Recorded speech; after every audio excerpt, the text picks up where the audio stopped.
वह हमारा बाप, टीचर, गुरु है। उनको रचता भी कहते हैं।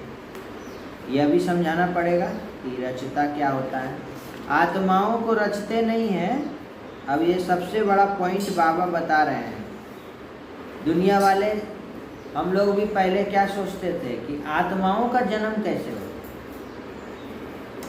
शरीर का तो जन्म यहाँ होता है, शरीर मिलता है प्रकृति में। आत्मा कहाँ से आती है? आत्मा का घर कहाँ है? आत्मा कैसा दिखती है? क्या आत्मा मरती है, विनाश होता है? तो आत्मा को कहा गया अजर अमर अविनाशी है। न मरती है, न जलती है, न कटती है, न डूबती है, कुछ नहीं हो सकता उसको। साइंस में भी इसको बोल देते हैं एनर्जी नेवर बी डिस्ट्रॉयड। वो एनर्जी है, ऊर्जा है। आत्मा का घर बाबा कहते कहाँ है? परम धाम में है। आत्मा कहाँ से आती है? परम धाम से आती है, नीचे। क्या करने? पार्ट प्ले करने। जितना उसको जन्म लेना है वो जन्मों के चक्र में आती है, और जितना जन्म लेके लास्ट समय में सभी आत्माओं को लेने कौन आता है? परम पिता परमात्मा आकर के हम आत्माओं को ले जाते हैं। कहाँ? परम धाम। तो आत्मा का जन्म क्या है? बाबा पूछते हैं क्वेश्चन कि आत्माओं को रचते नहीं हैं बाबा, तो क्या करते हैं? हम लोग क्या बोलते थे पहले? आत्मा परमात्मा का अंश है। क्या उसमें से अंश परमात्मा से टुकड़ा हो करके आत्मा नीचे आती है? क्या परमात्मा के इतने सारे टुकड़े हो जाते हैं? 800 करोड़, 850 करोड़? क्या होता है? तो बाबा क्या बता रहे हैं सुनिए। आत्माओं को रचते नहीं हैं। समझाते हैं क्या कि मैं बीज रूप हूँ। इस मनुष्य सृष्टि रूपी झाड़ का नॉलेज तुमको सुनाता हूँ। एक मनुष्य सृष्टि रूपी झाड़ है, एक निराकारी झाड़ है जो परम धाम में है। उस निराकारी झाड़ का बीज कौन है? मैं बीज रूप हूँ, बाबा ने कहा। और इस झाड़ का नॉलेज तुमको सुनाता हूँ।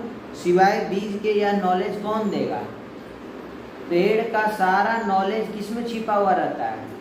उस बीज में छिपा हुआ रहता है। तो वही आकर के जब आते हैं परमात्मा धरती पर, तो कहते हैं मैं खुद ही तुमको ये सारा नॉलेज सुनाता हूँ। मेरे अलावा और कोई तुमको ये सुना कोई नहीं सकते हैं। ऐसे नहीं कहेंगे कि झाड़ को उसने रचा। ऐसे नहीं कहेंगे कि झाड़ को रचने वाला परम पिता परमात्मा है। कौन सा झाड़? आत्माओं का। नहीं, कहते हैं बच्चे ये तो अनादि है। ये अनादि शब्द याद रखना है बच्चे, ये अनादि है। पेड़ पौधा को किसने बनाया? केला का पेड़ उग गया, फल दे दिया, फिर केला का पेड़ गिर गया, फिर एक छोटा सा पेड़ लगा, फिर उसमें से बड़ा पेड़ उगा। तो ये चक्र है जो चलता रहता है। तो बाबा भी कहते बच्चे ये अनादि है। नहीं तो मैं तिथि तारीख सब कुछ बताऊं ना कि कब और कैसे रचा, परंतु ये तो है अनादि रचना। ये याद रखना है। आत्मा ऊपर से आई, एक पेड़ है जिस पेड़ में निराकारी झाड़ में आत्माएं सब रहती हैं। समझ जाइए, पत्ता है उसका, और उस पेड़ का बीज है परम पिता परमात्मा शिव।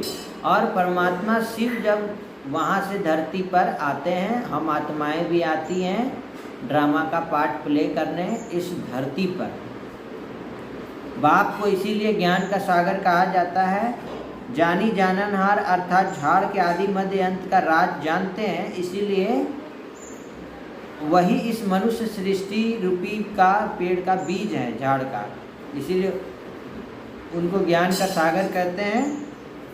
उनमें सारी नॉलेज है, इसीलिए वो बताते हैं। और कोई नहीं बता सकता है इस दुनिया में उस निराकारी झाड़ का रहस्य। उनमें ही सारी नॉलेज है, वही आकर बच्चों को पढ़ाते हैं। सब मनुष्य कहते रहते हैं कि शांति